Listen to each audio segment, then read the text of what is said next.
Ju uroj mirëseardhjen edhe gjithë të ftuarve apo antarëve të komisioneve, drejtuesve të komisioneve, drejtuesve të instituteve dhe zonjës zëvendës ministre, ju uroj mirëseardhjen në mbledhjen tonë. Tani fillimisht do keni durimin të lexoj një raport të përmbledhur të veprimtarisë së Akademisë Shkencave. Ju jeni njohur deri tani me raportet të detajuara. Jemi përpjekur të paraqes një raport përmbledhur, por jo fare të shkurtër.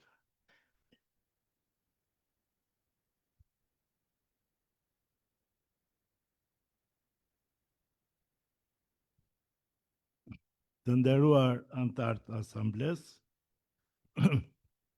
vitin që mbyllëm, Akademia forcoi profilin e statusit e saj si një qendër aktive e kërkimit shkencor në vend, si qendra më e rëndësishme e promovimit, koordinimit, nxitjes dhe zhvillimit të kërkimit shkencor në gjitha fushat kryesore të shkencës dhe dijes, veçanërisht në shkencat albanologjike.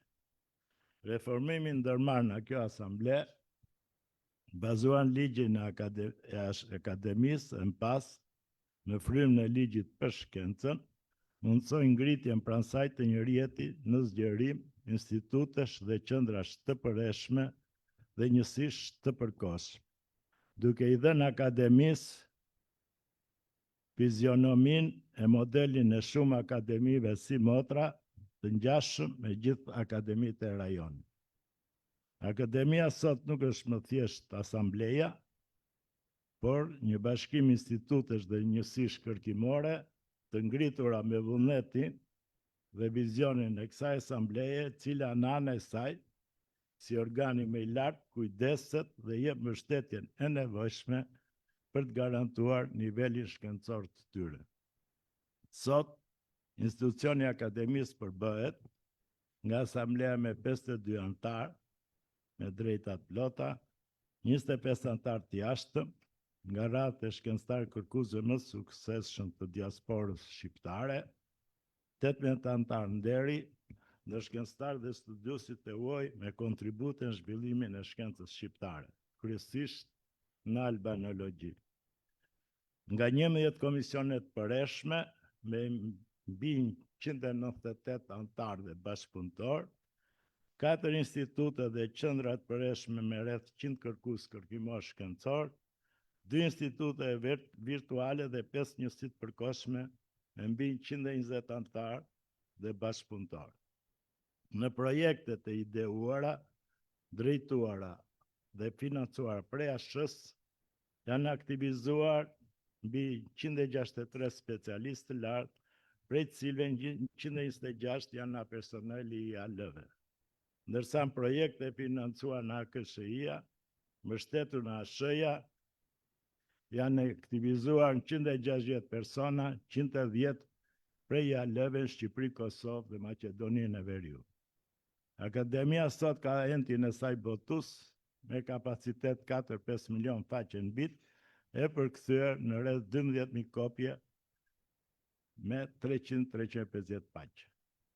Kështu për në forma e synimet, është ngjashme me akademinë më suksesshme dhe më me traditë si Akademia Austriake e Shkencave apo Akademia Athinës. Ke fundit ka pranë saj, për shembull, 17 qendra të kërkimit shkencor, të shtrirë në fushat kryesore të dijes nga antikiteti, dialekti modern grek e folklori, tek astronomia, matematika dhe shëndeti publik. Qartazi, në linjat kryesore, kjo forma modeli ngjan akademisë son që nga themelimi deri në 2007. Pavarësisht hapësirave të reja, të qanë komisionet e përreshme, njësitë e përkohshme dhe drejta e ndërmarrjes së drejt për drejt të projekte të nivelit kombëtar dhe të çdo niveli sipas nevojave të kohës. Si përvoja këtyre viteve, edhe sukseset e padiskutueshme të akademisë së vjetër në Thojza tregojnë se kufizimet e mpashme nuk binin nga modeli i akademisë, por nga modeli i shoqërisë. Kjo tregon se reforma nuk duhej reduktuar thjesht në ndryshim formal të modelit, por në rikonceptimin e këtij modeli në kushtet e reja. Këtë realizoi ligjëri i 2019-s, i hartuar propozuar nga kjo asamble, i cili rregullon funksionimin e ASH-s sipas përvojave më suksesshme, duke garantuar një institucion të pavarur jashtë ndikimeve politike dhe varësisë nga ekzekutivi. Ligji i ri jo vetëm nuk lejon ndërhyrje të institucioneve politik bërëse në veprimtarinë e programeve të ASH-s,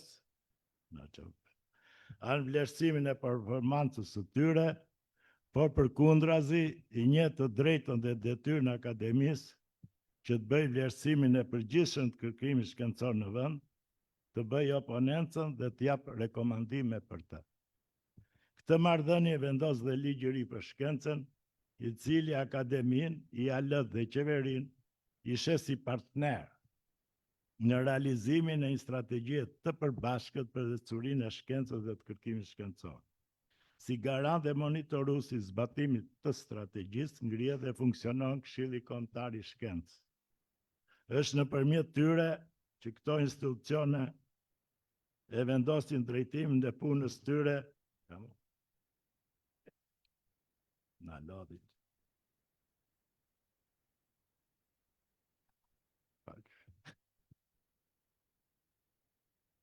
Ku e lam?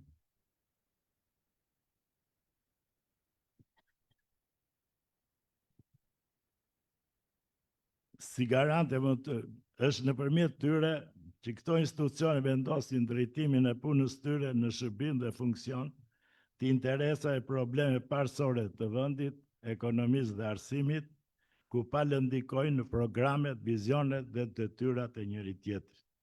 Ky partneritet shprehet qartë edhe në ligjin e ASH-s në nenin 21 të tij. I theksojmë këto si për të përcjellë frymën e ligjit të ri, ashtu dhe për të shmangur disa tendenca për të ndërhyrë politikisht dhe administrativisht në vlerësimin e punës shkencore, me mentalitetin e organit më të lartë apo kompetent, siç disa konceptojnë apo keq përdorin kuvendin, duke harruar se në demokraci institucionet qendrore të pavarura janë organet më të larta, por brenda jurisdiksionit të vet. Kuvendi është organi më i lartë ligjvënës dhe nxjerr akte normative të nivelit të parë, që quhen ligje. Këshilli i Ministrave është organi më i lartë ekzekutiv dhe nxjerr akte në ligjorit të nivelit të parë, që quhen vendime. Akademia është organi më i lartë në fushën e shkencës dhe shprehet me produkt shkencor të nivelit të parë, që quhen votime. Produkti i dytë parave është objekti i kontrollit gjyqësor, ndërsa ai i shkencës vetë kontrollohet vetëm nga të ngjashme. Sigurisht, akademia si çdo institucion arsimor shkencor jep llogari për mirë përdorimin e fondeve publike.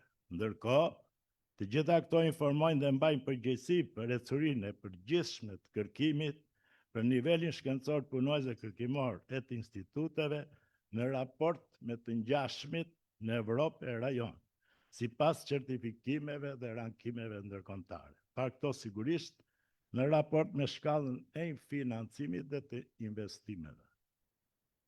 Parë në këtë kontekst, rezultatet e këtij viti dhe të 4 vitet të mëparshme tregojnë se reformimi i ASH-s është bërë me shpenzime minimale. Buxheti i 2025-s, krahasim me atë të 2021-shit, ndryshon me 130 milion lekë të reja, nga të cilat 50 milion vijnë nga rritja e pagave dhe pagesave si pasojë e rritjes tyre në tërë Shqipërinë. Dhe 60 milion janë shpenzimet për 3 projektet madhore, efekteti i cilave është 100%, pasi shkojnë direkt në produkt shkencor. Pra vetëm 20-30 milion lekë në vit janë shpenzimet shtesë për të siguruar funksionimin e komisioneve dhe institutive të reja dhe realizimin e projekteve të tyre, kaq në Evropë, është financimi për një projekt të vetëm të nivelit mesatar. Realizimi i projektet programuara për vitin 2025 përbënte padyshim dhe sfidën kryesore dhe angazhimin ton kryesor. Projektet e ne zhvillohen në 3 nivele: projekte të njësive të përreshme, të cilat janë pjesë e programit bazë të tyre, projekte të njësive të përkohshme, të cilat gjithashtu janë pjesë kryesore e programit dhe ecuria e tyre ndiqet më në afër nga qendra për kërkimin shkencor, programim dhe kërkimin shkencor, pranë administratës sonë dhe komisionet përkatëse. Dhe projektet e veçanta që si rregull propozohen në një komision, por edhe në akademik të veçantë, të cilët kanalizohen pranë një njësie ekzistuese ose ngrihet një njësie e posaçme sipas statutit.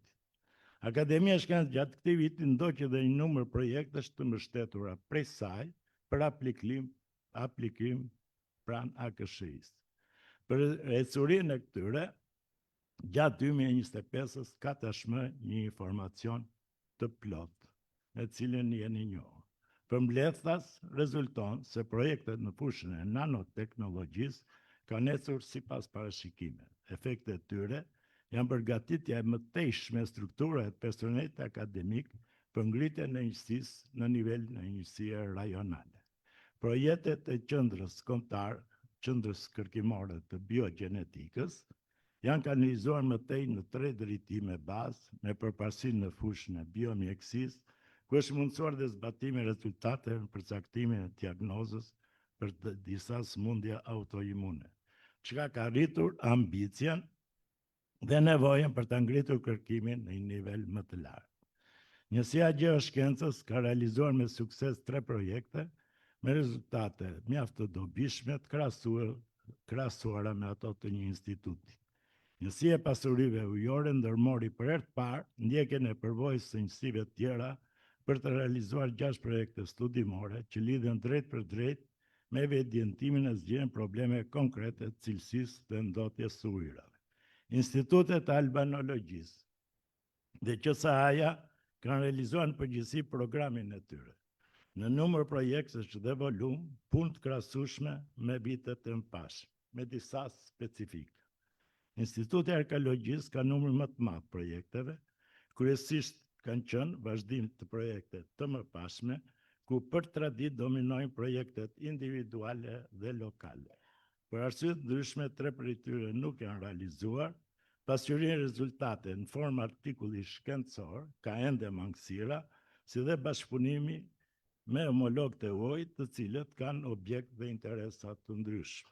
Instituti i Gjuhësisë dhe Letërsisë raporton realizim të programit, i cili drejtimet kryesore bazojnë projekte kryesisht të mëdha dhe deri multidisiplinare. Ndihet një disproporcion midis gjuhësisë dhe letërsisë. Instituti i Historisë gjithashtu rezulton të ketë realizuar programin e vet. Projektet tërësi janë projekte përsëri individuale, vazhdimi të mëparshme. Dominon artimi monografive me tematika të ngushta dhe nuk evidentohet qartë ndarje punës në vite, si dhe dallimi midis botimeve, produktimi fill studimor, në përmbledhje punimesh apo dokumentash dhe aktesh. Instituti i Antropologjisë ka vijuar me punën në bazë të 3 projekte kryesore. Vret nevoja për rritjen e peshës së projekte të reja, që synojnë si mbledhjen dhe evidentimin e dukurive dhe artefakte të reja të trashëgimisë, ashtu edhe studime monografike për periudha gjini e objekte caktuara.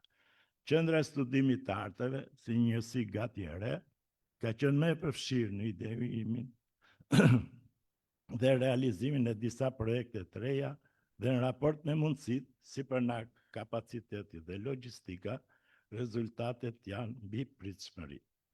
Gjatë këtij viti është treguar një vëmendje më e madhe dhe më organizuar në vlerësimin e ecurisë dhe rezultatet e projekte në tërësi, veçanërisht për ato zhvilluara nga njësitë e reja dhe projekte që financon AKSH-ja.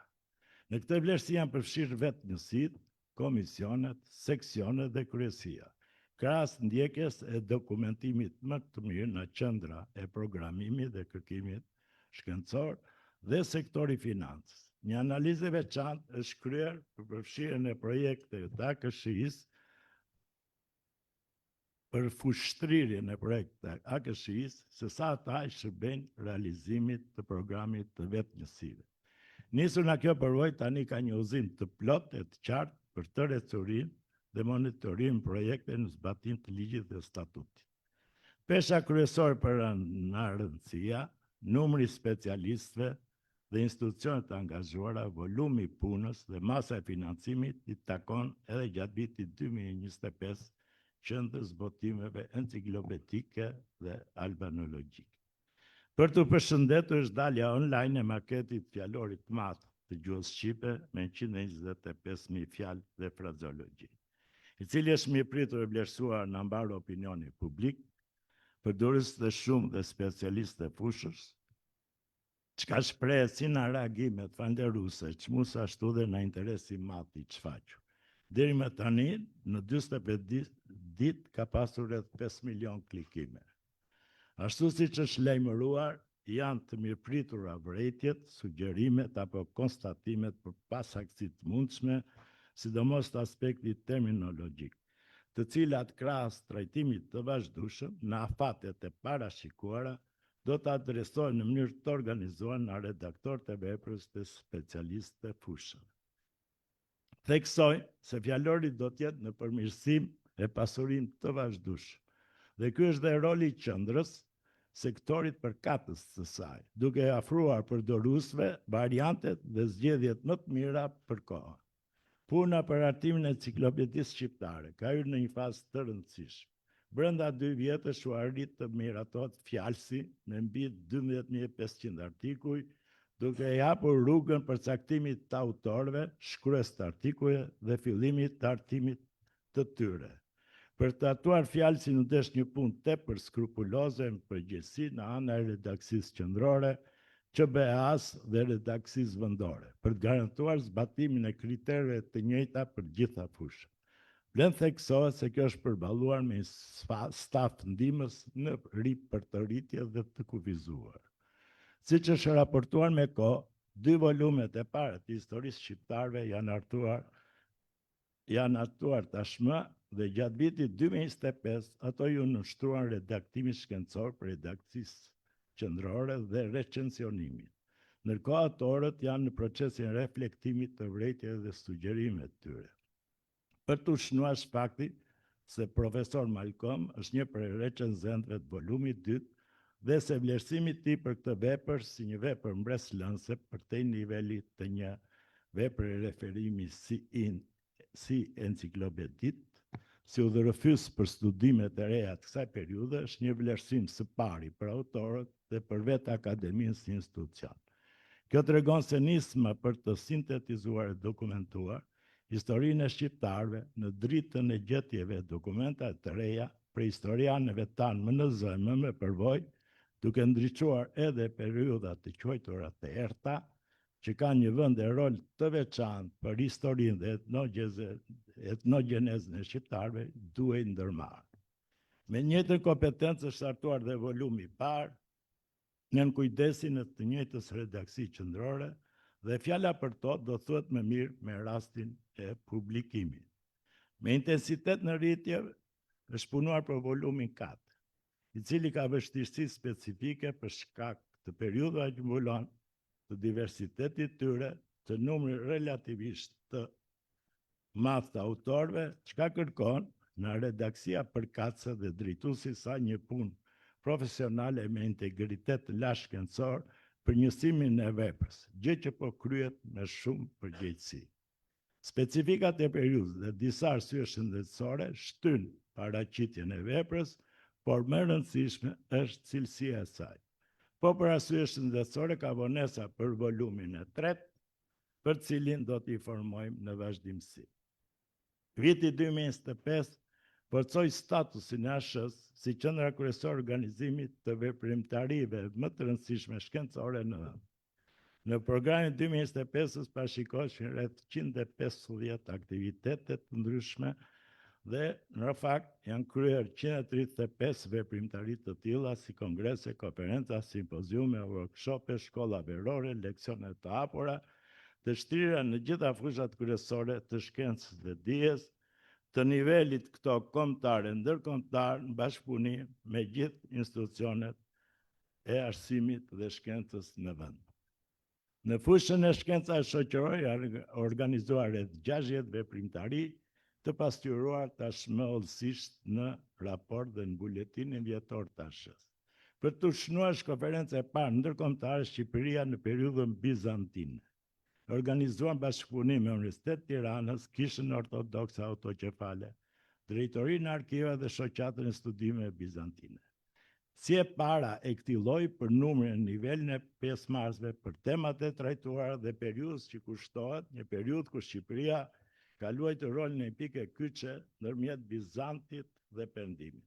Konferenca trajtoi rëndësinë e dokumentimit të vazhdimësisë kulturore shpirtërore nga antikiteti vonë periudhë bizantine, periudhë kjo përcaktuese kalimin nga Ilirët tek Arbërit. Ekspozita kushtuar Karl Gegës, nis me profesor Lucia Nadin, organizuar bashkëpunim me Muzeun Civisit të Venecias dhe ajo për ekspozimin e kalorësit të Babunjës, organizuar bashkëpunim dhe në mjediset e Muzeut të Vienës, të shoqëruar me konferenca ndërkombëtare, patë një eon mjaft pozitive, dëshmuar kjo në interes i lartë i studiusve dhe numri i madh i vizitorëve.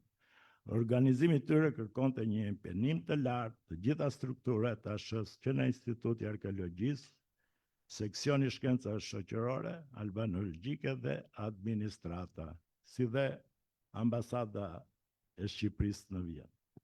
Për shënuar janë dhe konferenca ndërkombëtare Ana e Malit në Lashësia deri sot, organizuar në Ulqin, ndryshimet demografike të tregut punës, sfidat dhe zhvillimit të qëndrueshëm, organizuar në Komisioni për Përshëndetjen Ekonomisë, Shkencë Sociale e Juridike, identitete religjioze në Trojës Shqiptare, organizuar në Instituti i Historisë, frazeologjia e gjuhës shqipe në arealin gjuhësor ballkanik, Instituti i Gjuhëletërsisë, viti arkeologjik i Komisionit Përshëm të Arkeologjisë, thirrje e vendin tënd si aktivitet i parë për projekte ndërdisiplinare organizuar në Instituti i Antropologjisë, prezantimi i vjetarit artistik shqiptar prej qendrës së studimit të arteve dhe konferenca mbarkombëtare e para e llojit vet për në dimensione tematika, muzika shqiptare si krijimtari, interpretim, muzikologji, edukim artistik, me 25 referime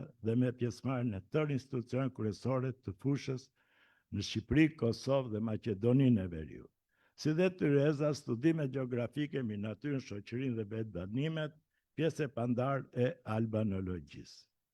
Vlera e mesazhet veçanta përcollën edhe veprimtaritë celebruese kushtuar 100 vjetorit të një prej themeluesve të ASH-s, profesor Omarit, dhe 100 vjetorit të Martin Camarit, themeluesi i katedrës së albanologjisë në Universitetin e Myniu, veprës dhe veprimtarisë së tyre. Në fushën e shkencave natyrore e teknike, u organizuan rreth 75 veprimtari, ku ndër më të rëndësishmet janë konferencat vjetore, të kthyer tashmë në traditë, të organizuar në njësitë dhe institutet e përkohshme në fushat përkatëse. Konferenca e tretë e fizikës, konferenca e tretë e matematikës, konferenca ndërkombëtare e nanoshkencës, me pjesëmarrje 250 specialistëve dhe 88 referime, Kongresi Evropian i Bioteknologjisë me pjesëmarrje rreth 220 kërkuesve në Europë, Shtetet e Bashkuara, Azia, Lindje e Mesme, konferenca e tretë ndërkombëtare për shëndetin dhe publikun, për shëndetin publik dhe mjedisin, menaxhimi integruar i burimeve ujore për zhvillim të qëndrueshëm, zhvilluar në Agjencia e Pasurisë Ujore, bashkëpunim me Ministrinë e Turizmit, konferenca ndërkombëtare për ndryshimet klimatike dhe ujin, dhe ajo për rreziqet gjeologjike organizuar për njësisë së gjeoshkencave, si dhe kemi marrë pjesë organizator në konferencën Qytetet pas transformimit, së njësisë kërkime gjeografike me 160 pjesëmarrës dhe 120 referime shkencore. Njësia Inteligjencë Artificiale organizoi për parë Tiranë si bashkë organizatore konferencë 11 ballkanike në informatik. Komisioni i Mjekësisë organizoi workshopin Smundjet autoimune që lidhej me zbatimin e rezultateve të projektit të qendrës, ndërsa Komisioni i Inxhinierisë organizoi konferencën ndërkombëtare për energjinë e qëndrueshme në bashkëpunim me Universitetin Politeknik dhe atë të Prishtinës. Zgjerimi dhe konsolidimi i veprimtarisë së ASH-s nëpërmjet projekte veprimtarisht zhvilluara është reflektuar në rritjen e volumit të botimeve të ASH-s gjatë vitit 2025. Krahas botimeve që bëhen nëpërmjet Këshillit të Botimeve, numri i cila është pak a shumë ai i viteve të fundit, botime të cilat ASH i bën për të mbështetur kryesisht akademikët dhe profesoratin e mëgjer, kërkuesit e krijuesit, apo si botime me karakter promovues, njësitë dhe anëtarët e akademisë e të njësive botuan edhe një sër artikujsh në periodik të ASH-s në revistat e tjera shkencore. Për vitin 2025 raportohet botimi 180 artikuj shkencor në seksion shkencave shoqërore albanologjike, në cila 69 janë botuar jashtë vendit, 15 në revistat indeksuara dhe 91 brenda vendit. 104 artikuj raportohen në seksioni i shkencave natyrore teknike, në cila 79 jashtë vendit, 48 në revistat të indeksuara. Për të krijuar një ide më të mirë për ecurinë në këtë drejtim dhe për efektivitetin në tërësi të projektet ndërmarra, në njësitë e reja theksojmë se NanoAlbi me produktin e 6 projekteve të vitit 2025 ka botuar 8 artikuj dhe paraqitur 17 referime. Qendra kërkimore biogenetikës me rezultate 8 projekteve ka botuar 15 artikuj dhe prezantuar 27 referime. Ajo e gjeoshkencës për 3 projekte ka botuar 6 artikuj, mbajtur 25 referime, ndërsa njësia për arbëresh ka botuar 24 artikuj dhe mbajtur 23 kumtesa. Qartësisht ka një rritje të ndjeshme në numër e cilësitë botimeve të punimeve shkencore gjatë 2025, por në tërësi vëren disa probleme. Botime në revistat indeksuara dhe numri artikujve në total është i ulur për një akademi dhe posaçërisht për institutet e saj. Botimet e rezultate në revistat tona, veçanërisht projektet financuara nga ASH, janë mbeten ende të ulta, duke vështirësuar daljen e tyre për ridhoj, duke rënuar e deri penguar rankimin e tyre ndërkombëtare brenda vendit. Vërese në vetë redaksit mungon impenjimi për plotësuar kërkesat e rregullore se të kritere për klasifikimin e tyre brenda dhe jashtë vendit. Gjatë vitit 2025 ka një forcim bashkëpunimi të ASH-s si me organizma ndërakademike si ISC-ja, UAI-ja, IAP-ja dhe me përparësi ALEA, Bashkimi Akademi Evropiane, dhe me akademitë si motra. Dhe ne organizuam mbledhja grupit evropian të ISC-s, akademia ka ndjekur aktivisht veprimtaritë e tyre, duke marrë pjesë në mbledhjet e asambleve të përgjithshme të tyre, takimin e Komitetit Politika Shkencore të ALEA-s, konferencën e përbashkët në kuadër procesit Berlinit. Gjatë 2025 janë lidhur dhe vënë në proces 8 marrëveshje me akademi, agjenci, institucione shoqate europiane dhe u lidh protokolli 2 vjeçar i bashkëpunimit në Kosovë. Pra çdo 2 vjet lidhet një protokoll i ri, i cili parashikon një bashkëpunim të gjithëanshëm, ashtu si gjatë vitit 2025. Bashkëpunimi i disë 2 akademive tona do të shkruaj shkurt me 2 fjalë. Gjithë veprimtaritë kryesore ideohen e kryen së bashku, gjë që pasqyrohet hollësisht edhe në raportin e 2025. Me miratimin e ASH-s si antar nderi e Bashkimit të Akademive në Atinë, një organizëm i sapo krijuar, u vendosën marrëdhëniet edhe me vetë Akademinë e Atinës, që ka mbyll ciklin e lidhjes marrëdhënieve tona me gjithë akademitë fqinje, me cilat bashkëpunimi është dhe më i mundshëm dhe më efektiv. Tërë ky volum punës bëri mundur të realizohet për vendimeve e drejtimit të kësaj asambleje e antarëve të saj. Për funksionim baz statut të seksioneve, komisionet drejtuesve të njësive, për ndjekjes me rigorizitet programit sipas synimeve të reformës prej kryesisë të ASH-s dhe bordit drejtor. Komisionet dhe njësitë e përkohshme kanë forcuar rolin e tyre në idemimin e programit dhe realizimit të tij në bashkëpunim me institucionet përfaqësuara për to. Të nderuar antarë të asamblesë, para jush paraqitet linjat kryesore, programi i ASH-s dhe strukturës pranë saj për vitin 2026. Programet e njësive të përreshme, institute dhe qendrave janë paraqitur nga vetë ato për të bërë pjesë e programit tonë të përbashkët.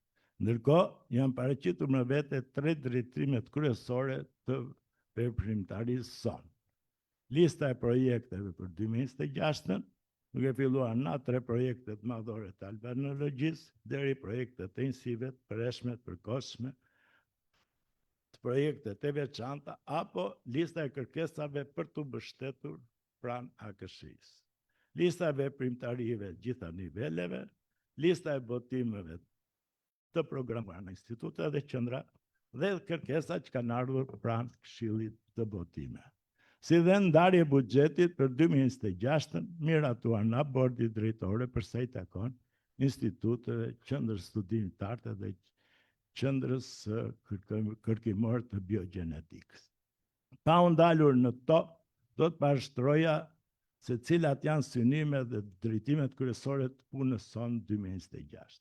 Më së pari, angazhimi ynë kryesor është fillimi i reorganizimit të njësive të albanologjisë, në zbatim të reformës për sistemin e kërkimit shkencor, duke dhënë atyre dhe punonjësve kërkimor të tyre statusin e duhur, në frymën e ligjit për shkencën, e përputhje me ligjin dhe statutin tonë, si mbështetje për të realizuar programet e tyre në zbatim të strategjive afatmesme të rishikuara. Për këtë kësaj asamblej kërkohet miratimi ndryshimeve në statut, të cilat e vendosin sistemin e kategorizimit të punonjësve kërkimor shkencor në nivelin e të ngjashmëve në Evropë. Kriteret dhe procedurat e propozuara do të rrisnin prestigjin dhe statusin e kërkuesve shkencor, do të stimulonin konkurrencën e shëndosh dhe do të lejonin një trajtim të diferencuar e të merituar, bazuar në cilësinë e rezultateve dhe volumin e punës. Dhënia e kategorive nga vetë institucionet, sipas kritereve të vendosur, po prej tyre, konform modeleve të konsoliduara, rrit autonominë e tyre, e cila nuk matet me deklarime, por me veprime e vendimarrje konkrete.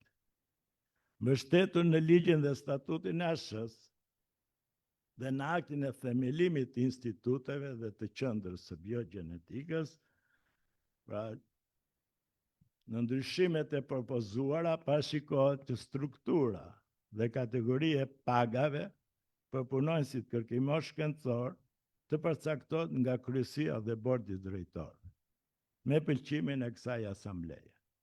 Sigurisht brenda kufive të vendosur në VKM, vendimin e Këshillit Ministrave për krijimin e tyre. Në të pranohet se statusi financiar i kërkuesve duhet të jetë i njëjtë me atë të personelit akademik të IAL-ve. Prandaj propozohet që paga e kërkuesve të jetë brenda këtij margji me një pagë minimale më të lartë, për shkak se dhe kriteret e fitimit të kategorive për kurs shkencor të avancuar dhe drejtues kërkimor shkencor janë më ambicioze se ato për as prof dhe prof. Forcimit të status të instituteve që janë kërkimore do t'i shërbente edhe dhënia atyre statusit njësie posaçme, i cili do leconte dhe institucionalizonte bashkëpunimi midis njësive tona dhe IAL-ve, veçanërisht në zhvillimin e programeve të studimit cikli 2 dhe 3, sidomos në këto të fundit, cilat janë të domosdoshme për orientimin dhe udhëheqjen e kërkuesve të rinj në albanologji, dhe në fusha specifike, si dhe për shfrytëzimin e potencialit shkencor të njësive tona në përgatitjen e specialistëve të lartë në përgjithësi. Përveç sa më sipër, që do qoni masat të menjeshme. Njësit si struktura kërkimore në fushën e albanologjisë, në kuadër të plotësimit misionit dhe objektivit tyre kryesor, që janë mbrojtja, pasurimi, vërtetimi, teza kryesore të albanologjisë me fakte, dokumente, studime të reja, mbi origjinën, lartësinë, identitetin e popullit shqiptar, gjuhës shqipe, studimi rrugëtimit të tyre mira vjeçar prej para ilirëve arburve, tek shqiptar dhe gjuhës sotme, bazuar mbi gjetje arkeologjike në zgjerim, burimet e reja arkivore dhe teknikat e reja, si dhe mbledhja pasqyrimi studimit trashëgimisë materiale, kulturore, shpirtërore në tërë format e shfaqjes saj, kanë evidentuar disa problemeve që kërkojnë zgjidhje në vazhdimsi. Nevojën e riorganizimit të tyre në nivel departamentesh për të mbuluar më mirë e në mënyrë më të balancuar periudha, tematika, disiplina të caktuara.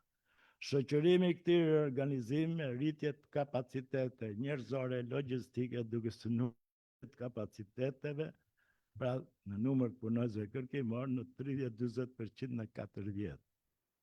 Kualifikimi dhe specializimi i kërkuesve shkencor në drejtime të reja, atë të pambuluara për njohjen me përvoja e metodologji të reja. Kualifikimi i kërkuesve të rinj specialitet dhe veçanta ku kërkohet futje teknika dhe teknologjive të reja. Këto çështje janë trajtuar në bordin e drejtorëve dhe kryesia e akademisë dhe sot kërkohet mbështetja nga kjo asamble.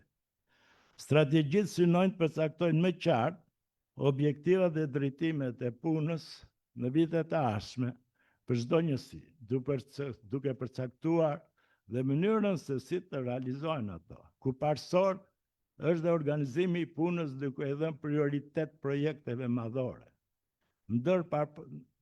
ndër departamentale, ndër disiplinore e ndër institucionale, që kurorëzohen me botime monografike kushtuar periudhave, çështjeve, fushave studimore kryesore. Çdo projekt i çdo niveli duhet jetë në funksion të objektivit kryesor për studiuar, plotësuar e shikuar një çështje të caktuar për të bërë pjesë nesër një botimi sintetizues dhe gjithë përmbledhës për periudhën në fushën e caktuar. Kjo asamble shpreh vullnetin për të koordinuar e mbështetur projektet madhore, sipas modelit të 3 projekteve që janë tashmë në rrugë të albanologjisë, apo atij të realizuar nga ISHASA vite më parë. Sfida jonë e dytë për 2026 është ngritja e qendrës nanoal në nivelin e qendre rajonale elitare. Çka në saj të punës disa vjeçare të qendrës ekzistuese dhe mbështetjes nga kjo asamble është parashikuar tashmë në strategjinë e qeverisë së 3, zbatimi i cilës financohet dhe monitorohet nga Bashkimi Evropian, pra ka garanci që të realizohet. Detyra jonë është ta çojmë deri në fund këtë ndërmarrje me efekt të pakrahasueshëm për kërkim shkencor në Shqipëri në të gjitha fushat natyrore teknike. Vetë njësia ka paraqitur tashmë platformën për mënyrën e organizimit dhe drejtimet e veprimtarisë shkencore të qendrës së ardhshme.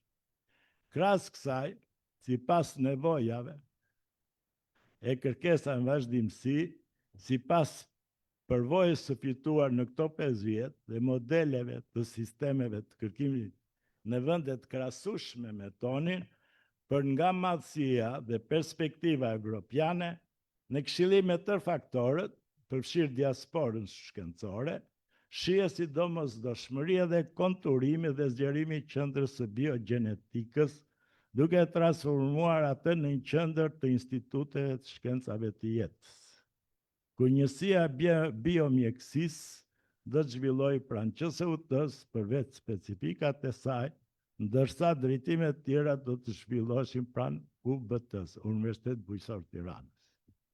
Një qendër e tillë do plotësonte nevojat dhe kushtet për KKI në fushën e biologjisë, e cila është e lidhur me tërë sektorët kryesorë të ekonomisë, veçanërisht me bujqësinë, duke mundësuar futjen e teknologjive të reja në ekonominë tonë. Qendra e konceptuar si njësi e bashkëthemeluar, Universitet Bujqësor, Universitet Tirana, Universiteti i Mjekësisë, do nxiste riste përfshirjen e personelit akademik, IAL-ve dhe drejt për drejt të UBT-s me kërkim shkencor të mirëfillt dhe të avancuar. Ngritja e këtyre dy qendrave, pajisura me logjistikën e nevojshme, do të plotësojnë zgjidhje një shqetësim në vazhdimsi të diasporës shkencore për të plotësuar logjistikën laboratorike për teknikat analitike, çka për ta përbën një parakusht edhe për rikthimin e trurit. Gjithsa më lart përbëjnë angazhimet tona kryesore, të cilat do ndikojnë në drejtim të arritjes së objektivit parësor për kapitullin e shkencës, rritjes së financimeve në shkencë, më së pari të paktën në nivelin e 1% të prodhimit të përgjithshëm të brendshëm. Programi dhe synimet tona bëjnë që ky financim të arrihet jo formalisht, por me investime në drejtimin e dur dhe me efektivitetin e dur. Akademia dhe strukturat e saj janë të gatshme të kontribojnë edhe në riorganizimin dhe rikonceptimin e njësive kërkimore ekzistuese, si për shembull Instituti Fizikës Bërthamore apo AIEQ shkencës, dhe të nevojës për njësi të reja në sektor të rëndësishëm, si për shembull energjetik, në raste i tillë është dhe vullneti politik bërësve. Për të rikthyer në shtëpinë tonë, të vit do të kërkohet të merren masat e nevojshme për përmirësimin e kushteve të punës për njësitë, për vetë njësitë ekzistuese, asamblen dhe administratën ndihmëse, si për punonjësit, ashtu për fondet dhe arkiva. Përshëndesim faktin se shqetësimi e kërkesa jonë për ngritjen e një muzeu të ri arkeologjik me fondet shkencore të institutit dhe pranë tij është marrë parasysh. Ngritja e muzeut të ri ishte një aset i vyer për vendin dhe Bashkinë Tiranë dhe një vlerësim e respekt për punën 10 vjeçare të arkeologëve tanë. Atë do të ishte një nxitje për punë e një burim të ardhurash në mbështetjen e punës kërkimore më cilësore, më me dinjitet. Faleminderit për durimin.